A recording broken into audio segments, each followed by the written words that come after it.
is that we've been friends for 16 years, and I promised you I'd be here, and that's why I'm here. Well, I appreciate you being here. Not for any other reason. But let me ask you this then. Let's just go at it. Just tell me what happened. You write this tweet that says that this is the actual truth. People read that tweet. Yes. And they say, Elon Musk is an anti-Semite, that he is riling up this base. You're hearing it from, as I said, the White House. You're hearing it from Jewish groups all over. I think Jonathan Greenblatt from the ADL is here. There's lots of people who say this. And by the way, it's not just that. Did you read the whole thing? I did, and that's why I want to ask you about it. And the responses? Excuse me? I said more. More responses? Yeah, I said more than what you just read. Yes, no, there was absolutely more. Yes. But I'll tell you the thing that struck me. It wasn't, and I'm an American Jew, it wasn't just the people who had that view. It was actually people who really are anti-Semites, who said, oh my goodness, go Elon, this is fabulous. And that actually was the thing that really set me back. I said to myself, what's going on here? And I want to know how you felt about that in that moment when you saw all of this happening. Yeah. Well, first of all, I did clarify almost immediately what I meant. I would say that was, if I could go back and say I should, in retrospect, not have replied to that particular person, and I should have written in greater length as to what I meant. I did subsequently clarify it in replies, but those clarifications were ignored by the media. And essentially, I handed a loaded gun to those who hate me, and arguably to those who are anti-Semitic. And for that, I'm quite sorry. That was not my intention. So I did, post on my primary timeline to be absolutely clear that I'm not anti-Semitic, and that I, in fact, if anything, am philo-Semitic. And the trip to Israel was planned before any of that happened. It was neither here nor there. Do you see this thing? Mm-hmm. Do you know what it is? I do, because I actually followed your entire trip to Israel. Right. Why don't you tell everybody? This says bring them home. The hostages. It was given to me by the parents of one of the hostages. And I said I would wear it as long as there was a hostage still remaining. And I have. What was that trip like? And obviously, you know that there's a public perception that, and you're clarifying this now, but there's a public perception that was part of a apology tour, if you will. That this had been said online. There was all of the criticism. There was advertisers leaving. We talked to Bob Iger today. I hope they stop. You hope? Don't advertise. You don't want them to advertise? No. What do you mean? If somebody's going to try to blackmail me with advertising, blackmail me with money, go fuck yourself. But go fuck yourself. Is that clear? I hope it is. Hey, Bob, if you're in the audience. Well, let me ask you then.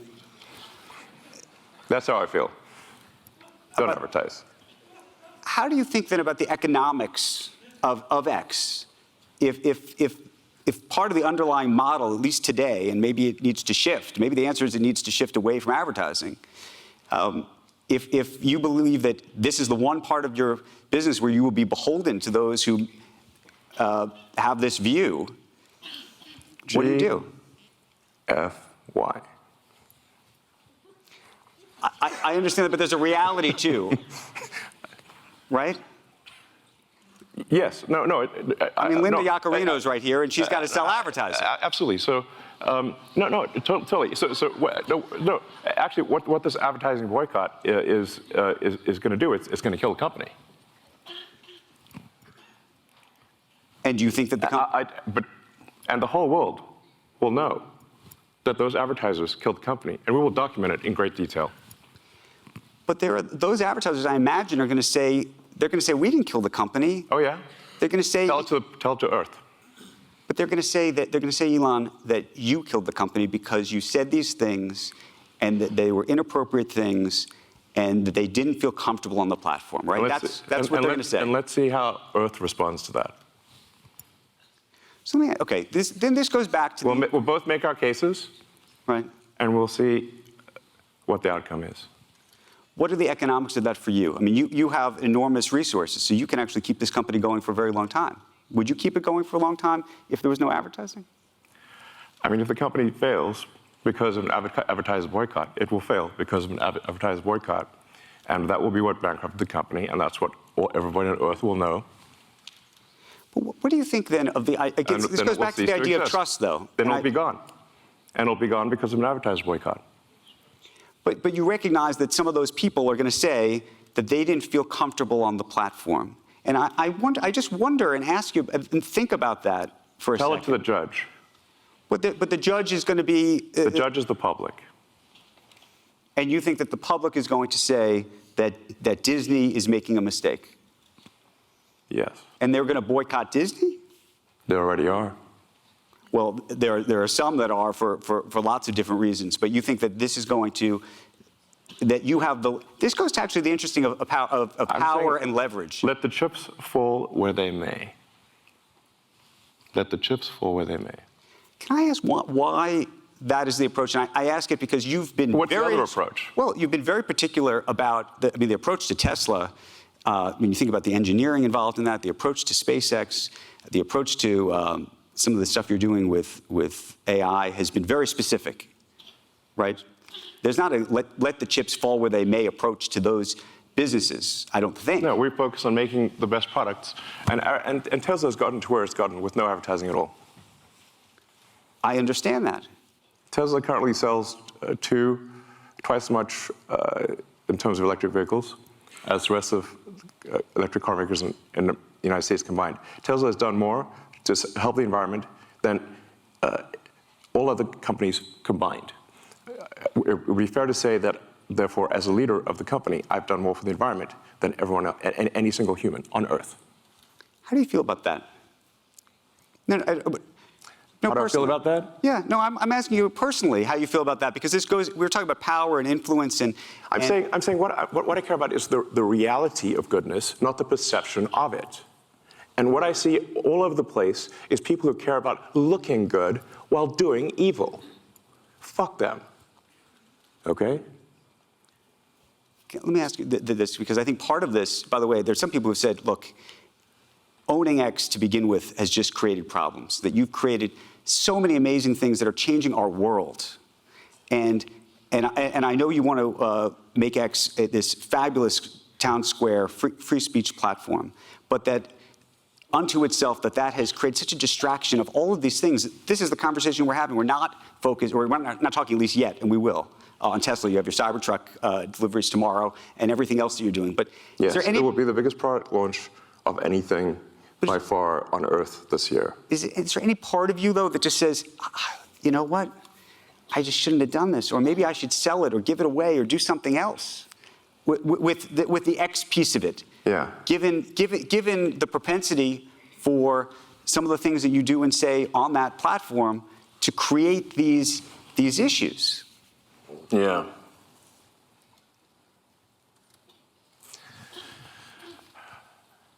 Of all the posts I've done on the platform, I think there might be 30,000 or something like that. Right.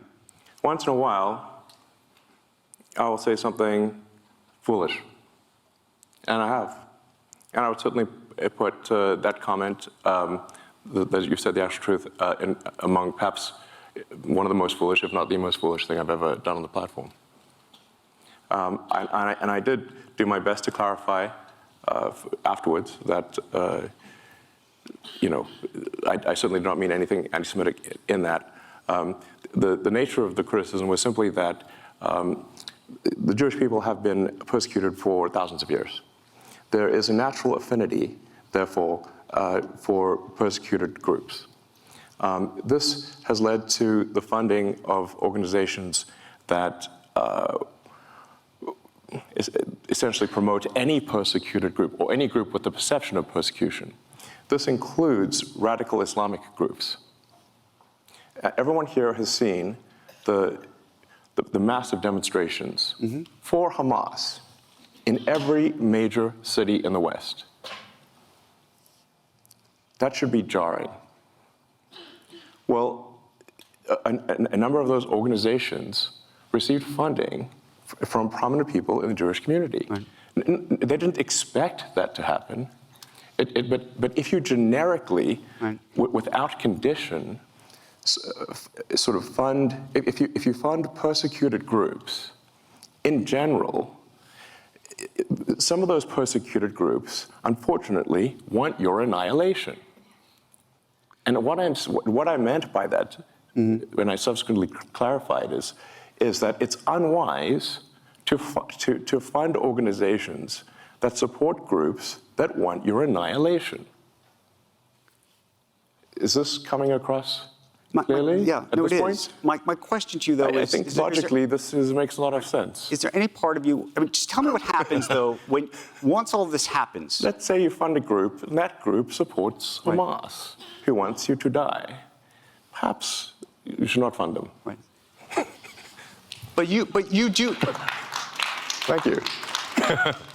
You do appreciate that when you wade into these very delicate waters, at these very delicate times, Yes. that it can create a real, I mean, as it created headlines for the past 2 weeks, and economic impact. I'm just so curious what in your brain, when you see all this happening, are you sitting there going, oh my God, I stepped in it, I wish I didn't do that? Are you saying, screw them, I hate these people, why are they after me? But all of that. Yeah, all of that. Look, I'm sorry for that tweet or post. It was foolish of me. Of the 30,000, it might be literally the worst and dumbest post that I've ever done. And I tried my best to clarify 6 ways to Sunday. But at least I think over time it will be obvious that, in fact, far from being anti-Semitic, I'm in fact philo-Semitic.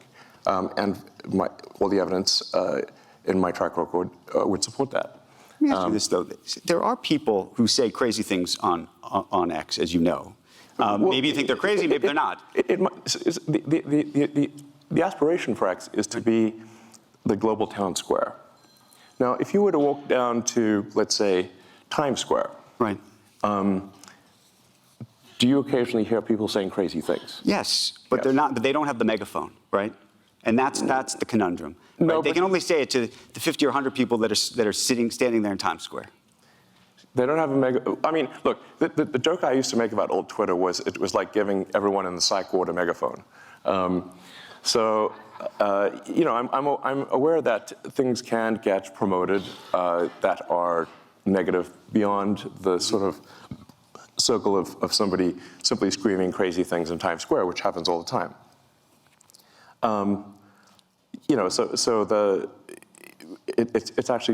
It's pretty rare for something, frankly, that is hateful to be promoted. It's not that it never happens, but it's fairly rare. I would encourage people to look at, for those that use the system, when you look at the feed that you receive, how often is it hateful, and over time has it gotten more or less hateful? And I would say that if you look at the X platform today versus a year ago, I think it is actually much better. I mean, what is your personal experience? Are you surprised? I'm just curious. You use this? I use the platform religiously. I will admit to being an addict, and I use the For You, and I will say. Now the problem is, because I'm a journalist, I go looking for stuff. Well, I'm just saying. And because I also think the algorithm, for me personally, because I'm looking for stuff, also is feeding me other things. This is actually a challenge in that, like sometimes people will say, like, why is it showing me, posts from this person that I hate? And we're like, well, did you interact a lot with this person that you hate? Well, yes. Well, therefore, it thinks that you want to interact more with this person that you hate. That's like a reasonable. Let me ask this. You kind of want to have an argument. When you tweet, yeah.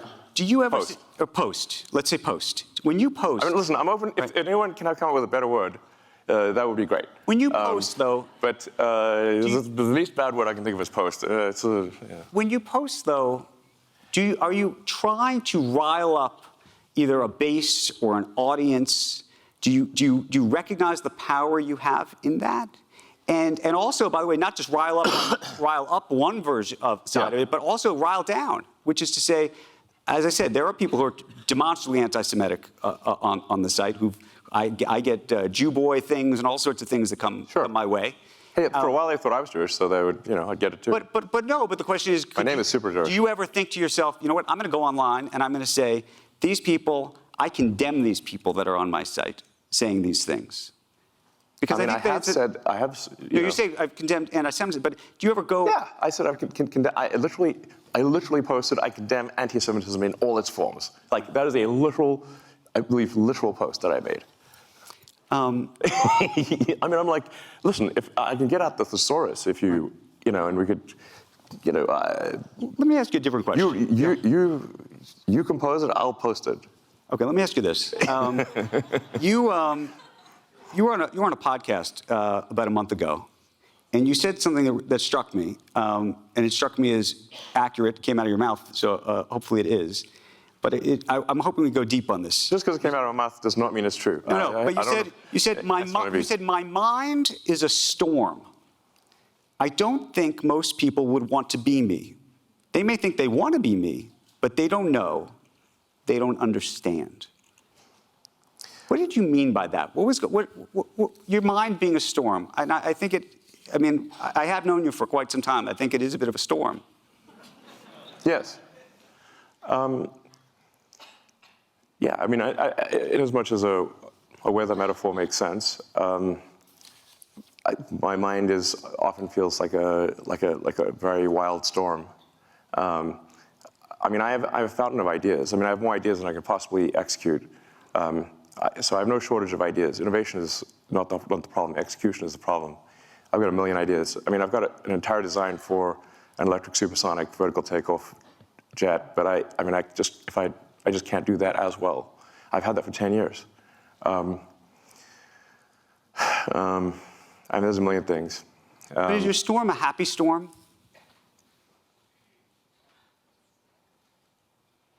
No. It's not a happy storm. No. Tell us about that, because I think that actually, when people try to really understand you, I think that there's a lot of this comes from some other place, and I want to talk about that. What do you think that is?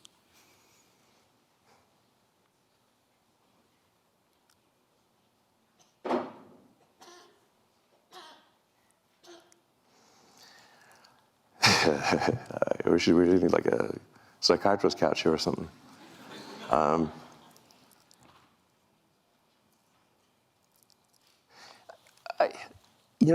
I think to some degree I was born this way, and then it was amplified by a difficult childhood, frankly. But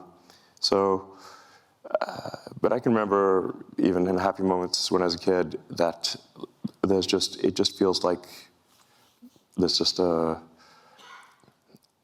rage of forces in my mind constantly. But now this, productively manifests itself in technology and building things for the most part. So, and I think on balance, the output has been very productive.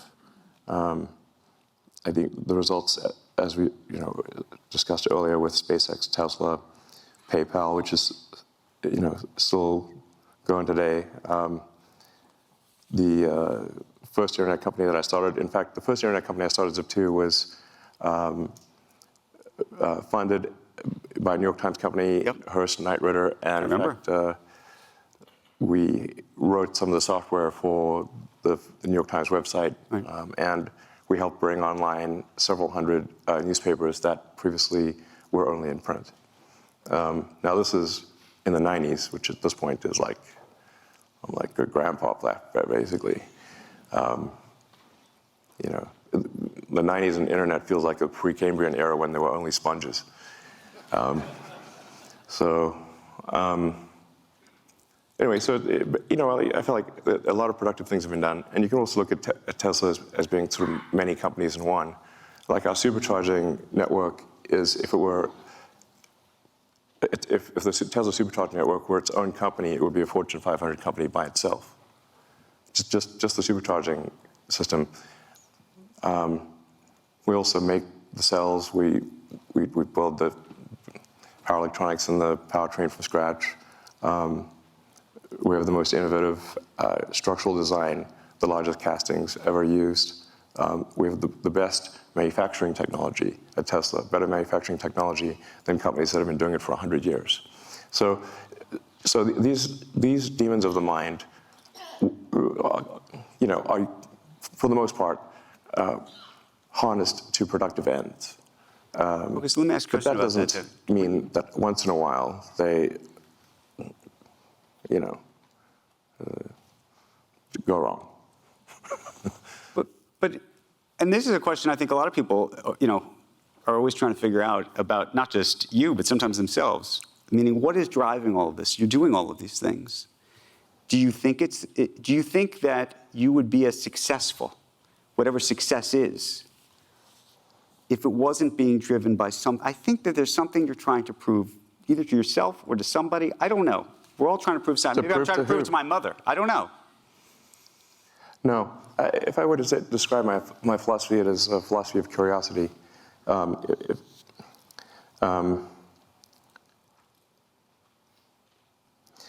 did have this existential crisis when I was around 12 about what's the meaning of life? Isn't it all pointless? Why not just commit suicide? Why exist?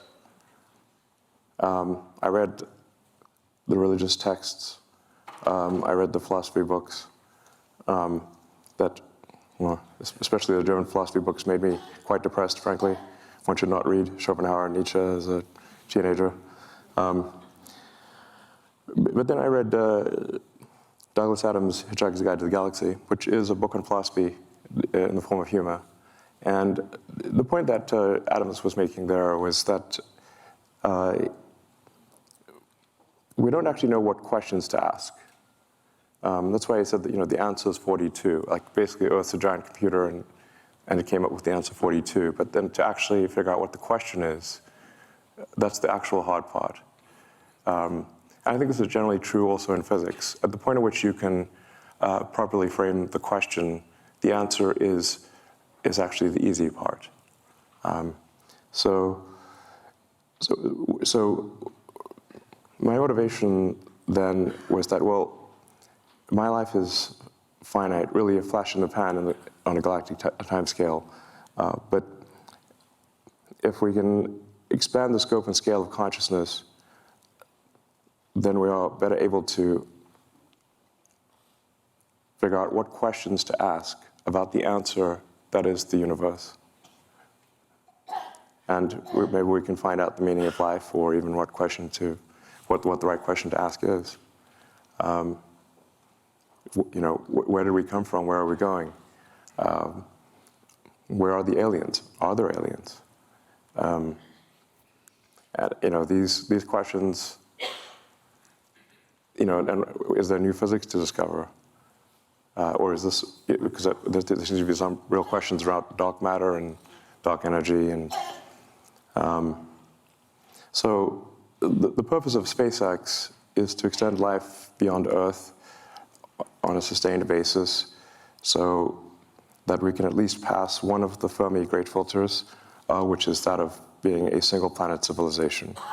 If we are a single planet civilization, then we are simply waiting around for some extinction event, whether that is man-made or natural.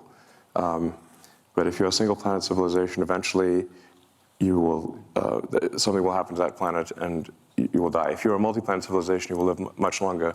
Also, a multi-planet civilization that's the natural stepping stone to being a multi-stellar civilization and being out there among the stars. So now this, I think, has this is not simply a defensive motivation, but it is also one that gives meaning, man's search for meaning. Can I ask you a different...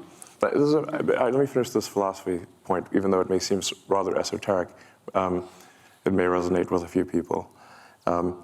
We must get past this Fermi filter of being this great filter of being a single planet civilization.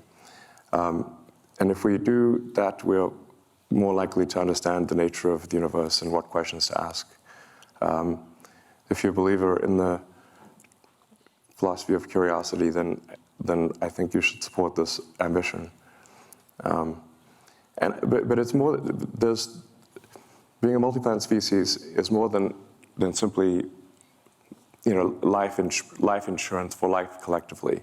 That's a defensive reason, but I think also that life has to be more than simply solving one sad problem after another. There have to be reasons where you wake up in the morning and you're happy to be alive. There have to be reasons that you have to say, why are you excited about the future? Like, what gives you hope? And if you aren't sure, ask your kids. And I think the idea of us being a spacefaring civilization and being out there among the stars is incredibly inspiring and exciting and something to look forward to. And there need to be such things in the world. Let me ask you a different question about confidence. We were having a conversation here earlier about people and where people get their confidence from. Some people have great insecurity. Other people have great confidence. And I was thinking about you because you have a very interesting history where people have told you over and over again that you're wrong. Well, sometimes they're right. Well, sometimes they are, but I would say that when it comes to Tesla, when it came to SpaceX, people told you that you were crazy, you were out of your mind, this was never going to happen, this was never going to work. And so the reason I ask you this, though, is now when people say you're wrong, this isn't right, do you look at that and say, you know what, that's like a red flag for me because, I've been told so often that I'm wrong that I know and I know I'm right because I've had that experience. Or are there people in your life when they say, you know what, Elon, this is not right? Do you know what I'm saying? I think what you're sort of trying to say is that, do I at this point think because I've been right so many times when others have said I'm wrong, that now I perhaps believe I'm right when in fact I'm wrong? You did very well. What do you think? No, I'm right.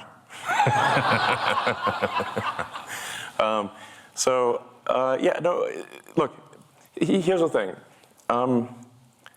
Physics is unforgiving. Physics is unforgiving. So, I have, these various little sayings that I've come up with, that physics is the law and everything else is a recommendation. Right. In the sense that you can break any law made by humans, but try breaking a law made by physics. That's much more difficult. So if you are wrong and persist in being wrong, the rockets will blow up and the cars will fail. Right. So this is, we're not trying to figure out what flavor of ice cream is the best flavor of ice cream. Right. Like, if there's 1,000 things that can happen on a rocket flight, and only one of them gets the rocket to orbit. And so being wrong results in failure when dealing with physical objects. But that's the interesting part. So now you've built these great companies that physically, the physics of them are enormously successful. So successful, arguably, that you have leverage over everybody else, right? Nobody else can do Starlink. Nobody else can get the rockets in space yet. Amazon and Jeff Bezos are trying, but they haven't yet. I hope he does. You hope he does? Yeah. I think, but I actually agree with a lot of Jeff's motivations. I think, he's, let me put it this way. If there was a button I could press that would delete Blue Origin, I wouldn't press it. So I think it's good that he's spending money on making rockets too. It's just perhaps he spend more time on it, but it's up to him. But I should make a point here. So Nothing any of my companies have done has been to stifle competition. In fact, we've done the opposite. So at Tesla, we have open sourced our patents. Anyone can use our patents for free. How many companies do you know who've done that? Can you name one? I can't. At SpaceX, we don't use patents. So, I mean, so once in a while, we'll file a patent just so some patent troll doesn't cause trouble. But we're not stopping any. We've done nothing anti-competitive. We've done nothing to stop our competitors. I'm not suggesting you are at all. No, I just want to clarify for the audience, because some companies have done anti-competitive things. I think the strange thing, or the unusual thing about SpaceX and Tesla is that we've done things that have helped our competition. So at Tesla, we have made our supercharger system open access. We've made our charger technology available for free to the other manufacturers. The reason No walled garden. We could have put a wall up, but instead we invited them in. The reason I mention this, though, is because you've had this success in the physics world, you now have these very difficult decisions that have huge impacts on the world that are not physical decisions at all. They're decisions of the mind. They're decisions that you and others have to make, and there's a question whether you should be making these decisions at all. And I think about it in the context of Starlink. Obviously, there was the report about how it's being used in Ukraine and the Russia war. There's questions about Taiwan, whether Taiwan should use it or will use it. I believe they're not right now because they're worried that at some point maybe the Chinese will tell you that you have to, they have leverage over you and you're going to have to turn that off, right? I mean, these are very difficult decisions, and I'm so curious how you think about that. And not just the decisions, the fact that you have that power. I think it's important for the audience to understand that the reason I have these powers is not because of some anti-competitive actions. It's simply because we've executed very well. Oh, I'm not dismissing that. I think there are so many people, by the way, who are huge supporters of what you've created. There are other satellites out there, But they're not as good as yours. And Correct. and we can say that maybe make the same argument out of cars and everything else. Yes. But as a result, that gives you enormous leverage. Right? Okay. I mean, with the exception of by the way, these advertisers who aren't on X, in every other instance, everybody needs you. Well, I mean, they use our product if it's better, then use somebody else's product if the other product's better. And I accept that. And maybe one day somebody else will create a better product. Is it like, how is it a bad thing to make better products than other companies? Well, and I want to just go back to the Starlink piece of it, though, because that has sort of a geopolitical ramification in terms of your power and how you think about that specific power, and then the power that the U.S. government might have either over you or not over you, the power the Chinese government might have over you or not over you, and how those things get used. I mean, what are you suggesting? I'm asking the question around this very idea of how these satellites are going to be used, whether you think that you should have control of them, whether the government should have control of them. Do you trust the government? Well, there's a lot of people who don't trust the government. Exactly. But then this goes back to the trust of you, right? I mean, like I said, we're not the only company who has communication satellites. Our satellites are just much better than theirs. So it's not like we have a monopoly. Right. Do you feel like anybody has product? It's not like. Do you feel anybody has leverage over you? I mean, I think at the end of the day, if we make bad products that people don't want to use, then the users will vote with their resources and use something else.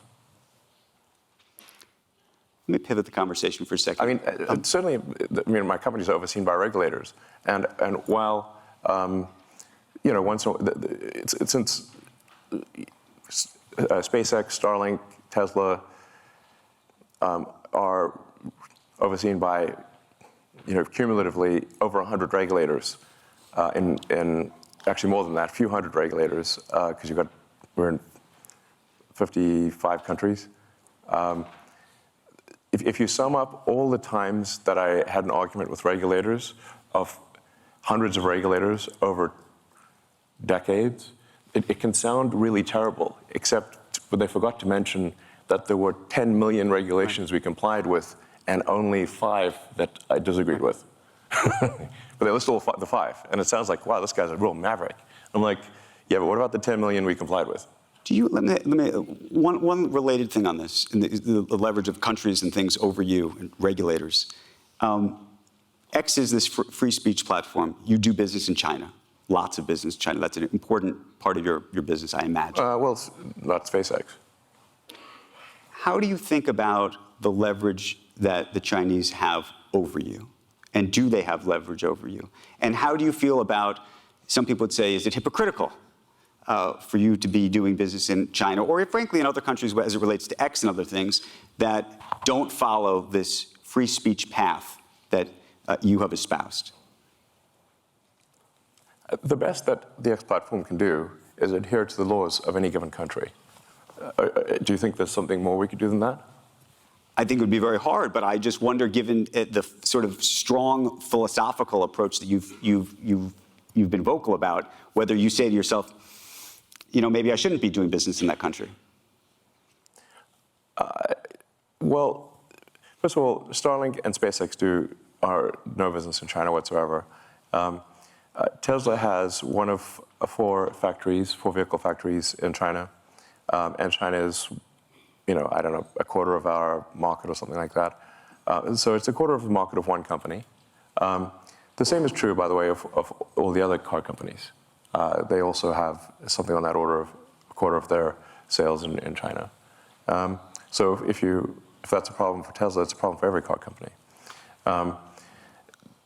I think one has to be careful about not conflating the various companies, because I can only do things that are within the bounds of the law. I cannot do beyond that. My aspiration is to do as much good as possible and to be as productive as possible within the bounds of what is legal. More than that, I cannot do. I want to pivot and talk about AI for a moment. We had Jensen Huang here, who's a big fan of yours, as you know. Yeah, Jensen's awesome. Talked about bringing you the first box, by the way, yes. With Ilya, interestingly enough. Yes. Back in 2016, I think. There's a video of Jensen and me unpacking the first AI computer at OpenAI. So I'm so curious what you think of what's just happened over the past 2 weeks while you were dealing with this other series of headlines. There was a whole other series of headlines at OpenAI. What did you think? Well, you founded it, co-founded it. Co-founded it, yeah.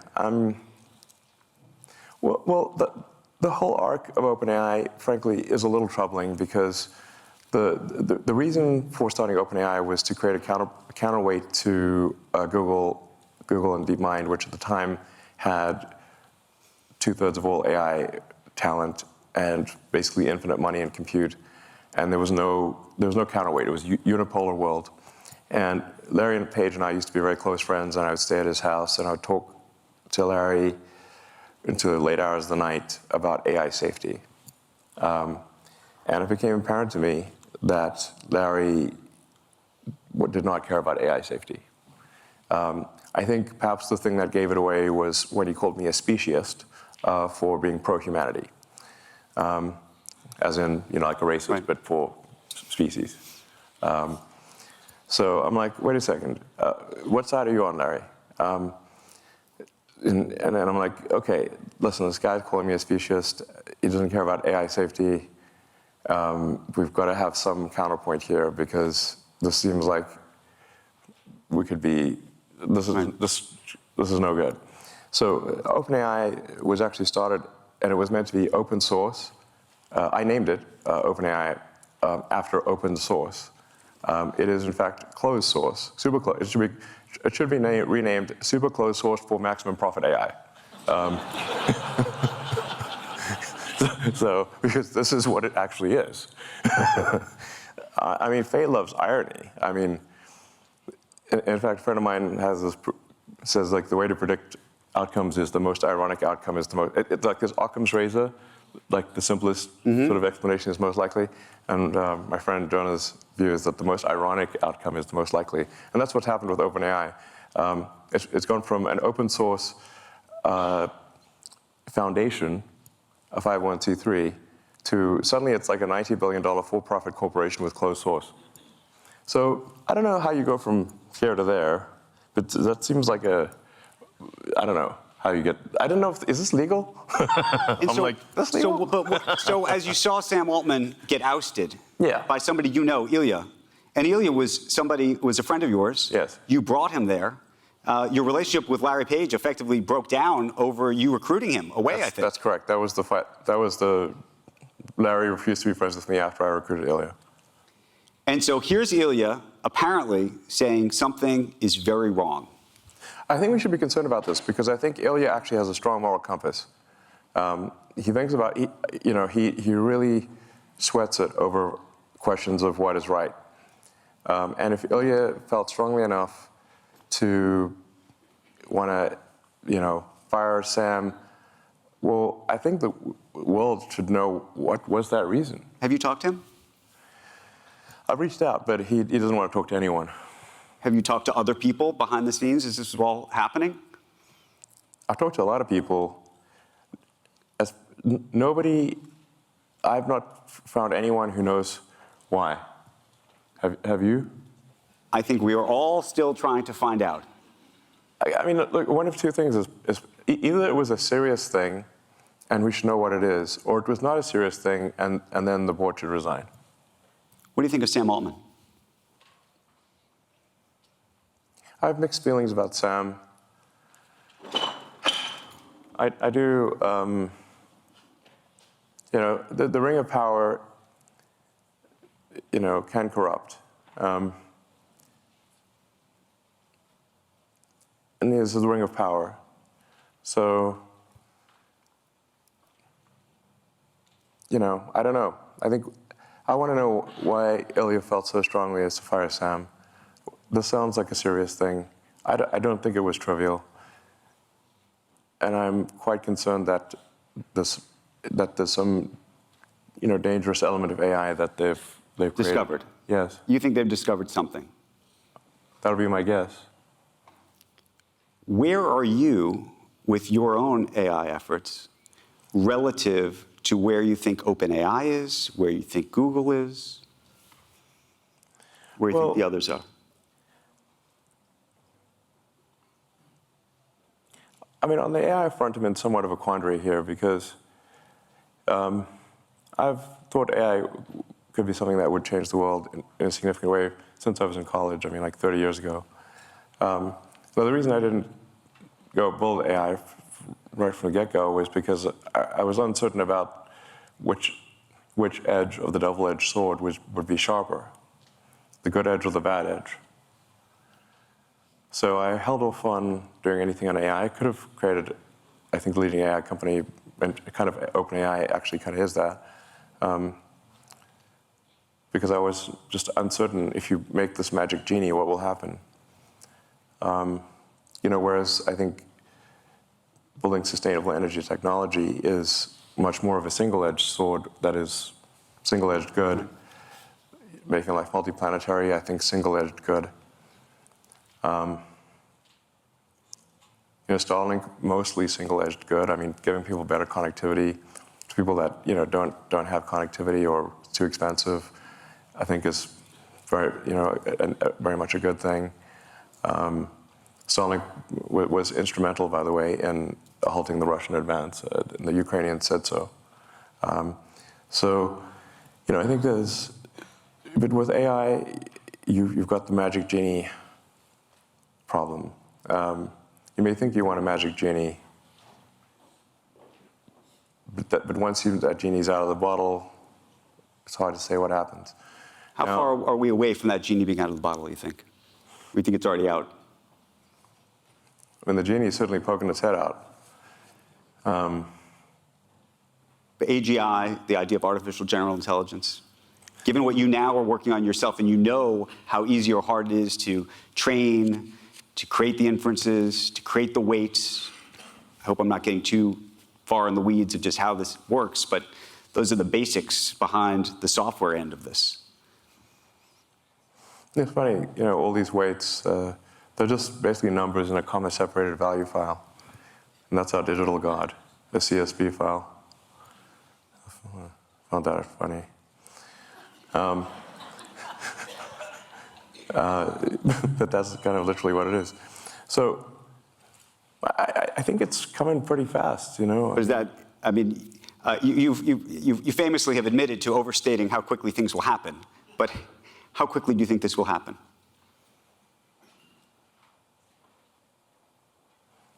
If you say smarter than the smartest human at anything, Yep.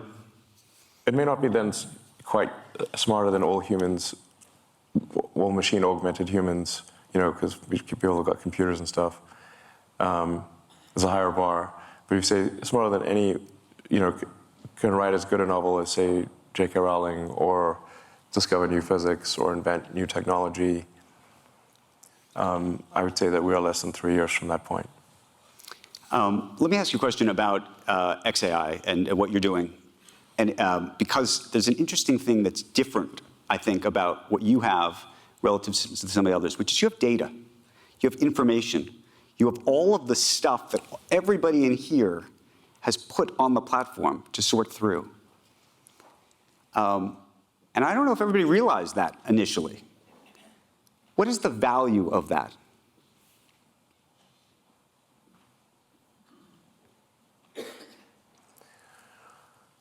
Yeah, I mean, data is very important. You could say data is probably more valuable than gold.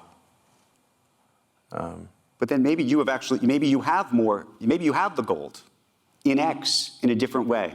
In a way, again, that I don't know if the public appreciates what that means. Yes, X is might be the single best source of data. I mean, it is, there are more, you know, links that go to, people click on more links to X than anything else on Earth. Sometimes people think Facebook or Instagram is a bigger thing, but actually there are more links to X than anything. This is public information, you can Google it. Okay, let me ask you So it is where you would find what is happening right now on Earth at any given point in time. The whole OpenAI drama played out, in fact, on the X platform. So it is one of the, it's not, you know, Google certainly has a massive amount of data, so does Microsoft. So it's not like, but it is one of the best sources of data. Can I ask you an interesting IP issue, which I think is actually something I can say as somebody who's in the creator business and journalistic business and whatnot, or care about copyright. So one of the things about training on data has been this idea that you're not going to train, or that these things are not being trained on people's copyrighted information. Historically, that's been the concept. Yeah, that's a huge lie. Say that again? Yes, these AIs are all trained on copyrighted data, obviously. So you think it's a lie when OpenAI says that this is not, none of these guys say they're training on copyrighted data? That's a lie. It's a lie, straight up. It's a straight up lie. Okay. 100%. So then, obviously, it's been trained on copyrighted data. Okay, so let me ask you a second question, which is all of the people who have been uploading. I mean, it's like one every minute. Yeah. All of the people who have been uploading articles, the best quotes from different articles, videos to X. All of that can be trained on. And it's interesting because people put all of that there, and those quotes have historically been considered fair use, right? People are putting those quotes up there. And individually, on a fair use basis, you'd say, okay, that makes sense. But now there are people who do threads, and by the way, there may be multiple people who've done, you know, an article that has 1,000 words. Technically, all 1,000 words could have made it onto X somehow.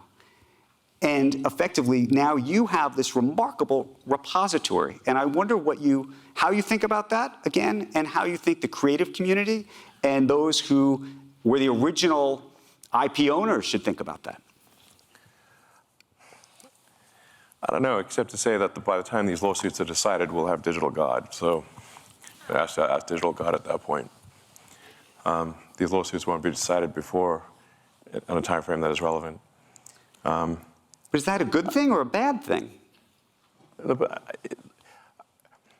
I think we live, you know, there's that, I don't know if it's actually a real Chinese saying or not, but may you live in interesting times. Right. There's apparently not a good thing.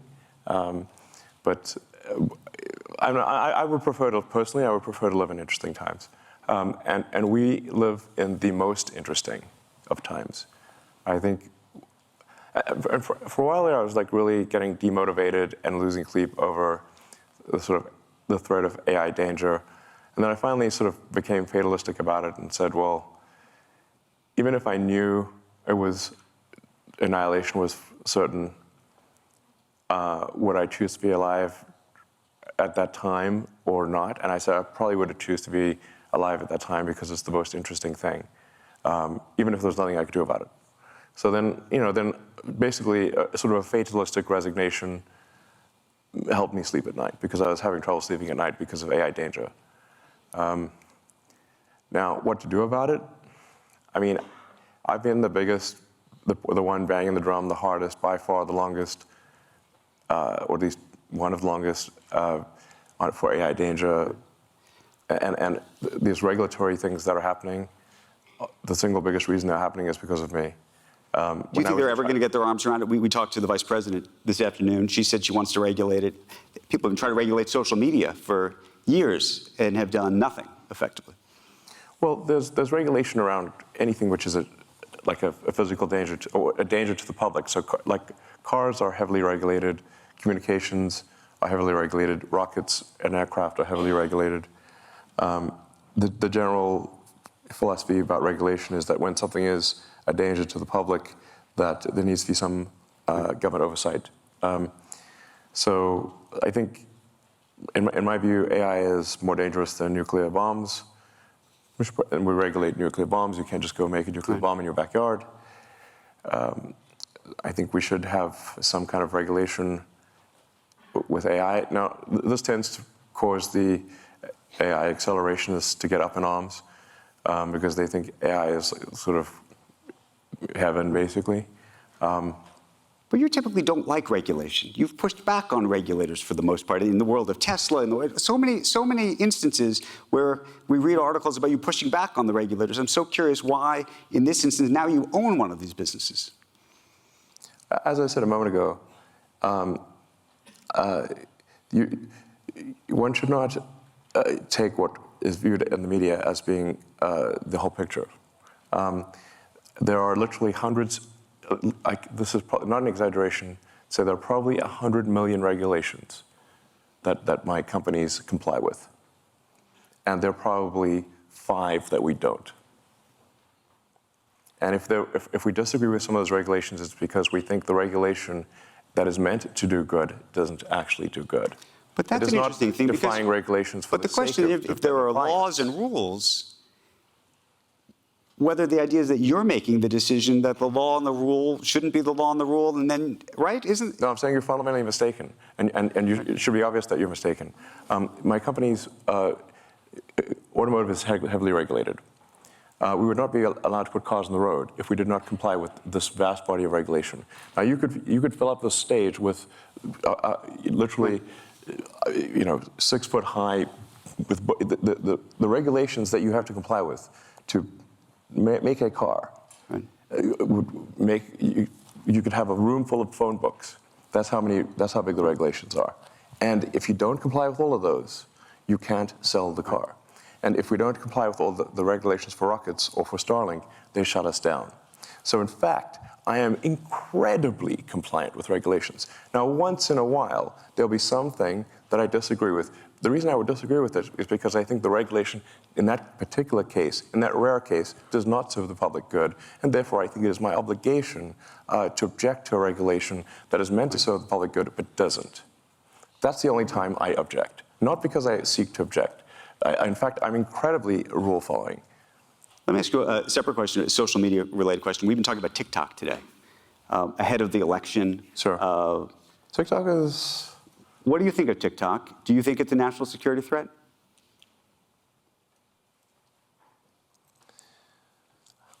I don't use TikTok.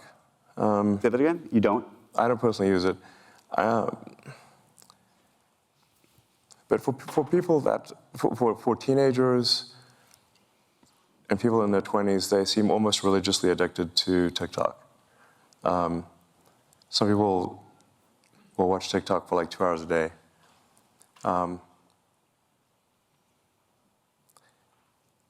I stopped using TikTok when I felt the AI probing my mind, and it made me uncomfortable.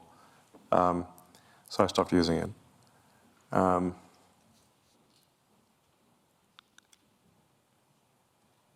in terms of anti-Semitic content, I mean, TikTok is rife with that. It has the most viral anti-Semitic content by far. But do you think the Chinese government is using it to manipulate the minds of Americans? No. Is that something that you think we should worry about? I mean, you have different states that are trying to ban it. I don't think this is some Chinese government plot.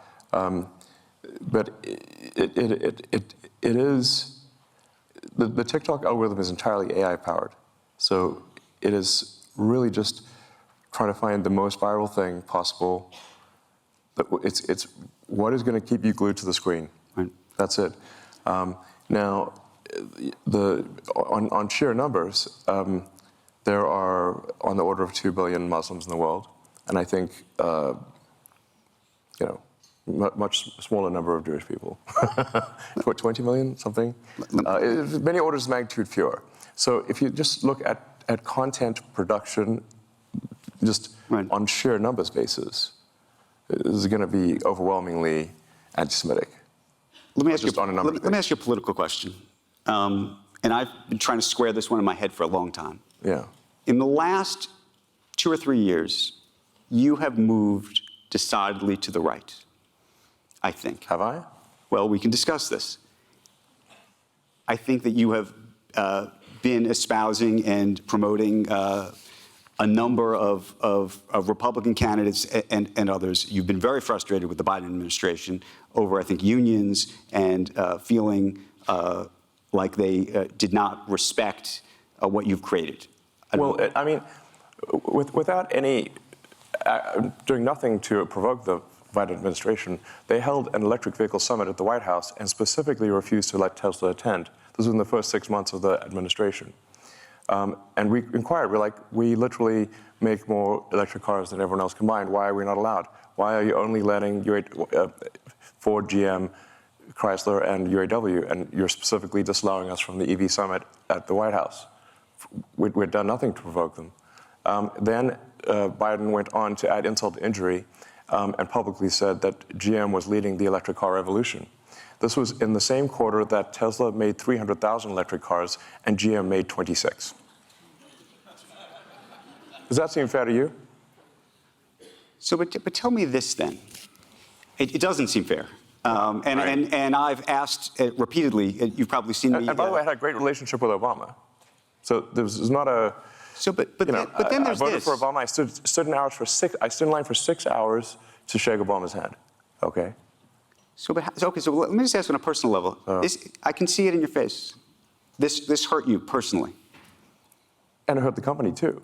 And it was an insult to, Tesla has 140,000 employees. Okay, of the half of them are in the United States. Tesla has created more manufacturing jobs than everyone else combined. So let me ask this then. You've devoted at least the last close to 20 years of your life, if not more, to the climate change, trying to get Tesla off the ground, in part to improve climate. You've talked about that.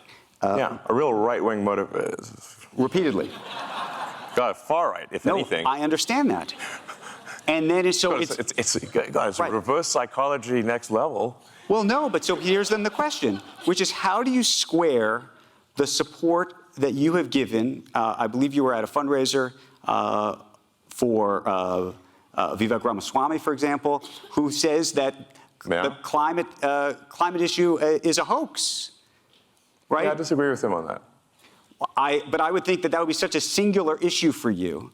I would think that the climate issue is such a singular issue for you that actually it would disqualify almost anybody who didn't take that issue seriously.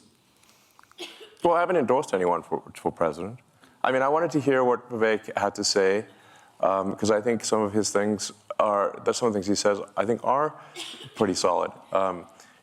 He's concerned about government overreach, about government control of information. The degree to which old Twitter was basically a sock puppet of the government was ridiculous.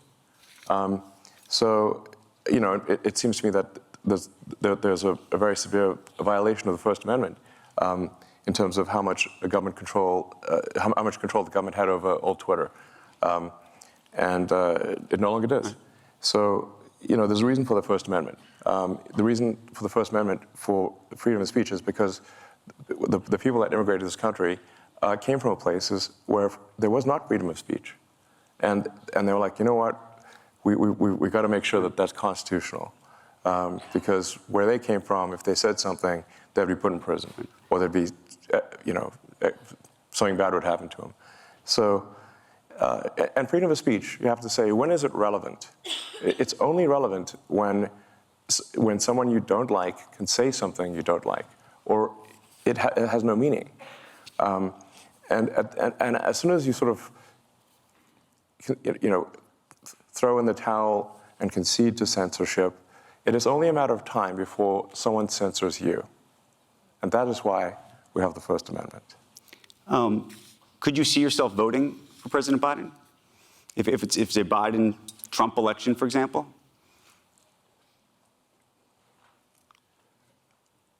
I think I would not vote for Biden. You'd vote for Trump? I'm not saying I'd vote for Trump, but I mean, this is definitely a difficult choice here.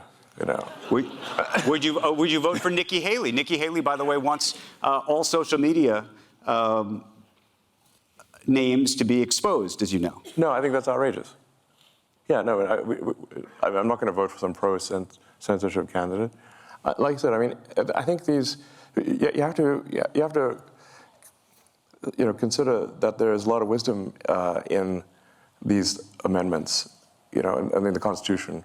A lot of things that we take for granted here in the United States that don't even exist in Canada. There's no constitutional right to freedom of speech in Canada. So, and there's no Miranda rights in Canada. People think you have the right to remain silent. You don't actually in Canada. So, I'm half Canadian. I can say these things, I suppose. But you just got the freedom of speech is incredibly important. Even when people and like I said, it's actually especially important. In fact, it is only relevant when people you don't like can say things you don't like. And do you think right now that they're meaningless? You think right now the Republican candidates or the Democrats are more inclined? I mean, this is where you go to, I assume, to woke and anti-woke and the mind virus issue that you've talked about. Which party do you think is more pro freedom of speech, given all the things you've seen? Because we also see, yes. DeSantis, preventing people from reading certain things. Maybe you think that's correct. No, look, we actually are in an odd situation here where, on balance, the Democrats appear to be more pro-censorship than the Republicans. And that used to be the opposite. It used to be, the left position was freedom of speech. I believe at one point, the ACLU even defended the right of someone to claim that they were Nazi or something like that. So there really were the left was freedom of speech is fundamental. I mean, my at least perception, perhaps it isn't accurate, is that the pro-censorship is more on the left than the right. We certainly get more complaints from the left than the right, let me put it that way. But my aspiration for the X platform is that it is the best source of truth, or the least inaccurate source of truth. And while, I don't know if people believe me or not, but I think honesty is the best policy, and I think that the truth will win over time. And we've got this great system, and it's getting better, called Community Notes, which is fantastic, I think, at correcting falsehoods or adding context. In fact, we make a point of not removing anything, but only adding context. Now, that context could include that this is completely false, and here's why.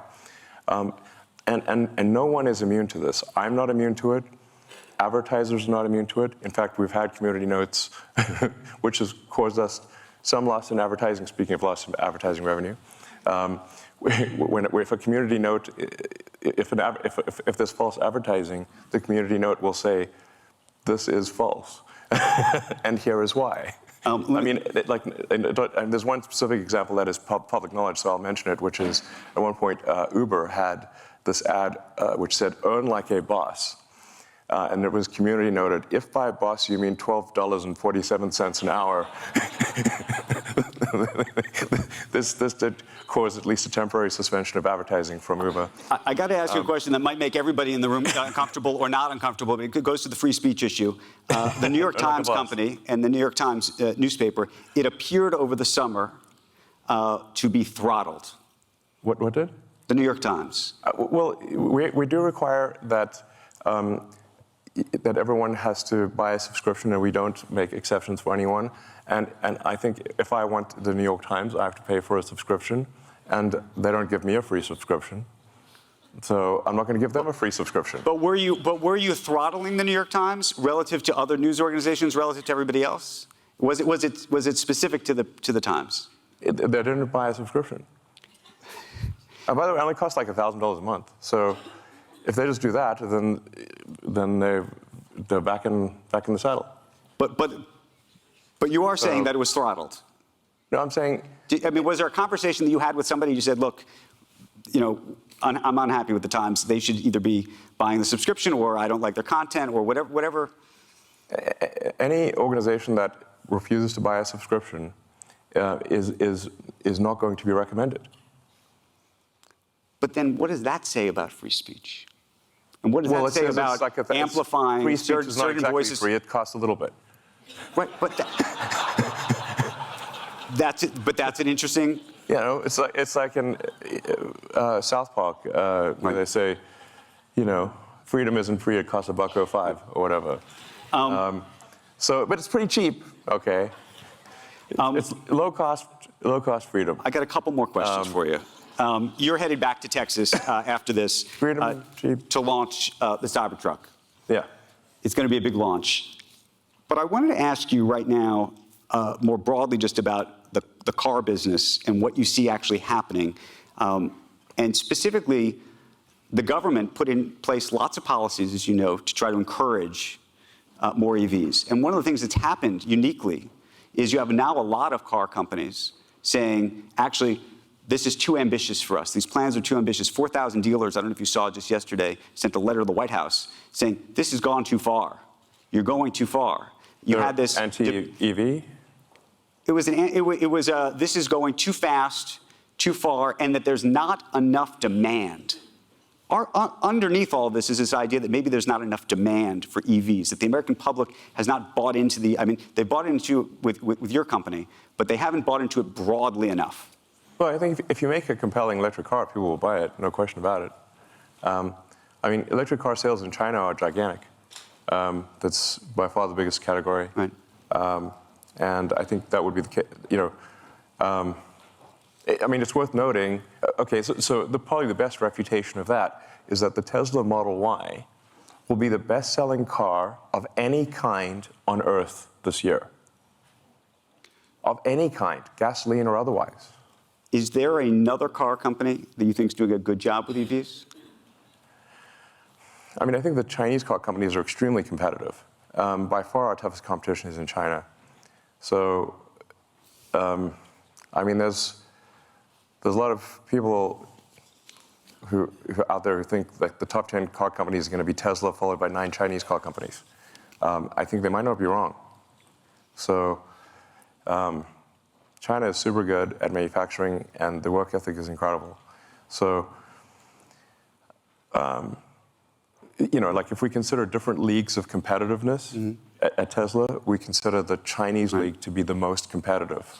And by the way, we do very well in China because our China team is the best China. How worried are you that the unionization effort that just took place well, I shouldn't say effort, but the new wages and the like at GM and Ford, that they're coming for you? and they are coming for you, what is that going to mean to you and your business? Well, I think it's generally not good to have an adversarial relationship between people on the line, one group at the company and another group. In fact, I disagree with the idea of unions, but perhaps for a reason that is different than people may expect, which is I just don't like anything which creates kind of a lords and peasants sort of thing. And I think the unions naturally try to create negativity in a company and create a sort of lords and peasants situation. There are many people at Tesla who have gone from working on the line to being in senior management. There is no lords and peasants. Everyone eats at the same table. Everyone parks in the same parking lot. At GM, there's a special elevator only for senior executives. We have no such thing at Tesla. And the thing is that I actually know the people on the line because I worked on the line, and I walked the line, and I slept in the factory, and I worked beside them. So I'm no stranger to them. And there are actually many times where I've said, well, can't we just hold a union vote? But apparently a company is not allowed to hold a union vote. So it has to be somehow called for, but the unions can't do it. So I said, well, let's just hold a vote and see what happens. The actual problem is the opposite. It's not that people are trapped at Tesla building cars. The challenge is how do we retain great people to do the hard work of building cars when they have like 6 other opportunities that they can do that are easier. That's the actual difficulty, is that building cars is hard work, and there are much easier jobs. And I just want to say that I'm incredibly appreciative of those who build cars, and they know it. So there's I don't know, maybe there will be unionized. If I say, like, if Tesla gets unionized, it will be because we deserve it and we failed in some way. But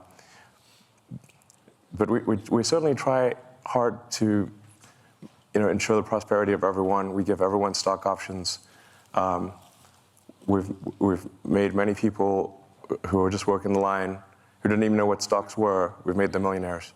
So we're going to run out of time. Final couple quick questions. When do you have the time to tweet or to post? I actually think about it all the time. As I said, well, I use go to it. the bathroom sometimes. I use it all the time. Meaning, if we were to open up our phones and look at the screen time, what does yours look like? Well, about every 3 hours, I make a trip to the lavatory. And that's the only time you do this?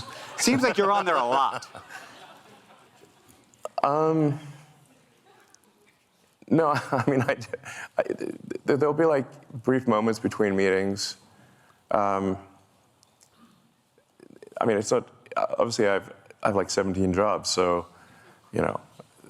and no, I guess technically it's work at this point. It is, but I'm thinking just in terms of your mind share. I mean, by the way, there's a lot of people who should be working who are on this app. Technically, posting on Twitter or X is work. It does count as work. So that's, there's that. But no, I mean, I think I'm on. Well, I guess usually probably I'm on for longer than I think I am. But I know, but do you think that's 5 hours a day, 4 hours? If you look at the screen time of like number of hours per week, sometimes that's a scary number. It's probably, I don't know, it's a little over an hour a day or something like that. Just an hour a day? If we really looked at this together, do you have your phone with you? Yeah. You want to look? Okay. Okay, here we go. You ready? Screen time. Hit general. Screen time. Sometimes this is a scary number, but. I know. That's why I thought.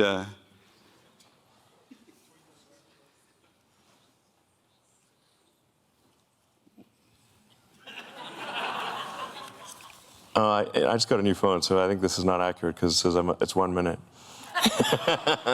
Pretty sure it's more than that. Wait, it's over the week. There we go. Yeah, go to the week. Okay, so it's still wrong. It's more than 4 minutes. I just got a new phone, so this is not accurate. It literally says 4 minutes. New phone. Tim Cook sent you that phone? New phone. Who does? I should ask, by the way, because I just mentioned Tim Cook. Do you feel like you're going to have a battle with him eventually? Is that the next fight? I mean, over the App Store? The idea of making a phone. Oh, phone. What do you mean, like? No. App Store? Over the App Store. Would you ever make a phone? Sam Altman's apparently thinking about making a phone with Johnny Ive. I mean, I don't think there's a real need to make a phone. I mean, if there's a essential need to make a phone, I'll make a phone. But I got a lot of fish to fry. So, I mean, I do think there's a fundamental challenge that phone makers have at this point, because you've got basically a black rectangle. You know, how do you make that better? So do you want to do that? What does that look like in Elon's head? No, that's literally, yeah, good phrase, in the head, Neuralink. Well, there we go. We need to touch that before it's over. You know, the best interface would be a neural interface directly to your brain. So that would be a Neuralink. How far are we, do you think, from that, and how excited or scary does that seem to be? And we read these headlines, obviously, about monkeys who died, as you know. What should we think about that? Yeah, actually, the USDA inspector who came by the Neuralink facilities literally said in her entire career she has never seen a better animal care facility. We are the nicest to animals that you could possibly be, even to the rats and mice, even though they did the plague and everything. It is like monkey paradise. The thing that gets conflated is that there were some terminal monkeys where, you know, this is actually several years ago, where the monkeys were about to die. And we're like, okay, we've got an experimental device. It's the kind of thing we should only put on a monkey that's about to die. And then, you know, now the monkey died, but it didn't die because of the Neuralink. It died because it was, you know, had a terminal case of cancer or something like that. So Neuralink has never caused the death of a monkey. It's the best, unless they're hiding something from me, it has never caused the death of a monkey. And in fact, we've now had monkeys with Neuralink implants for like 2-3 years, right, and they're doing great. So, and we've even replaced the Neuralink twice, and we're getting ready to do the first implants in hopefully in a few months. The early implementations of Neuralink, I think, are unequivocally good. Speaking of the double-edged sword, I think these early implementations are single-edged sword, because the first implementations will be to enable people who have lost the brain-body connection to be able to operate a computer or a phone faster than someone who has hands that work. So you can imagine if Stephen Hawking could communicate faster than someone who had full body functionality, how incredible that would be. Well, that's what this device will do. And we should have proof of that in a human, hopefully in a few months. It already works in monkeys and works quite well with monkeys that can play video games just by thinking. So, and the next application after the sort of those, you know, dealing with tetraplegics and quadriplegics is going to be vision. Vision is the next thing. So it's like if somebody has lost both eyes, or the optic nerve has failed, basically where they have no possibility of having sort of some ocular correction, that will be the next thing for Neuralink, is a direct vision interface. And in fact, then you could be like Geordi LaForge from Star Trek. You could see in like any frequency, actually. You could see in radar if you want. 2 final questions, and then we're going to end this conversation, which I think has taken everybody inside the mind of Elon Musk today. Not as well as Neuralink will, though.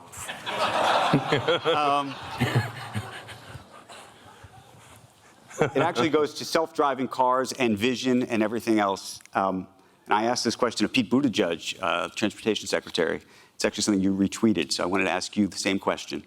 There's a big question about autonomous vehicles and the safety of them, but there's also a question about when it will be politically palatable in this country for people to die in cars that are controlled by computers, which is, say, we have 35, 40,000 deaths every year in this country. Yeah. If you could bring that number down to 10,000, 5,000, that might be a great thing. But do we think that the country will accept the idea that 5,000 people, that your family might have perished in a vehicle as a result not of a human making a mistake, but of a computer?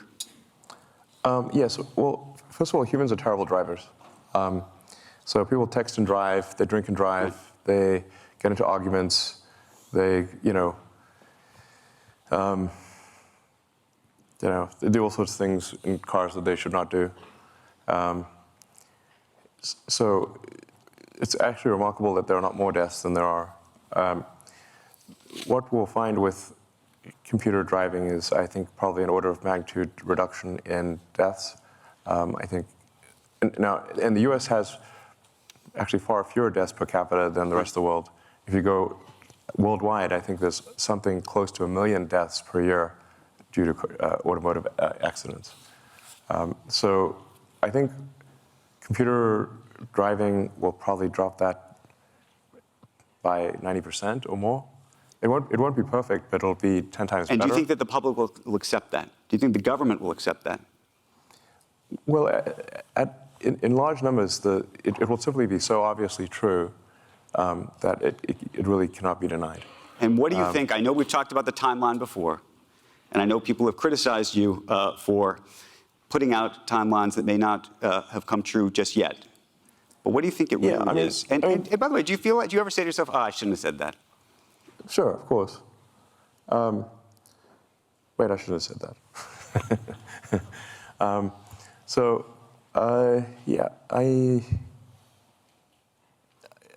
optimistic about. I think I'm like naturally optimistic about timescales, and if I was not naturally optimistic, I wouldn't be doing the things that I'm doing. I certainly wouldn't have started a rocket company or a electric car company if I didn't have some sort of pathological optimism, frankly. As you pointed out, many people said they would fail, and in fact, I agreed with them. I said, yes, it probably will fail. And they're like, okay. But I thought SpaceX and Tesla had less than a 10% chance of success when we started them. Anyway, but the self-driving thing is I've been optimistic about it. We've certainly made a lot of progress. If anybody has tried, has been using the sort of full self-driving beta, the progress is, every year has been substantial. It's really now at the point where, in most places, it'll take you from one place to another with no interventions. And the data is unequivocal that supervised full self-driving is somewhere around 4 times safer, or maybe more, than just human driving by themselves. So I can certainly see it coming. Actually, really. But do you think it's another 5 or 10 years? I mean, people say. No, definitely not. Definitely not. And do you feel like investors have invested in something that hasn't happened yet? Is that fair to them? And that's the other question that people have about that. Well, I think they've all, with rare exception, thought it wasn't happening. So they were investing despite thinking. They're very clear that they don't think it's real.